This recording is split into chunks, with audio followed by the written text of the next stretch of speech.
Idol, anong ethnicity mo? Mami ko is Filipina, tatay ko po is Persian, meaning Iranian.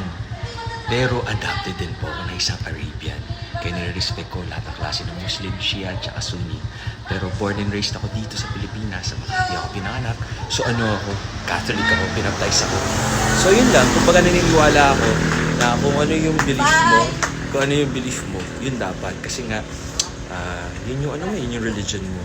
Pero if you change, it's up to you, di ba? It's your prerogative naman. Isa lang naman si God natin. Iba-iba lang yung tawag, iba-iba yung ano. Pero isang God, and lahat tayo. Spread love, positivity, and kindness. Yun lang naman yung mahalaga dun. Positivity, kindness, and love. And respect each other. Huwag tayo gagawa ng masama sa kapwa. Yun lang naman yung pinaka sa lahat eh.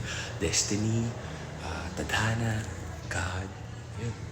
Tama kayo, muli ako, Mr. Doctor. Do what works for you. Happy, happy guys. God bless.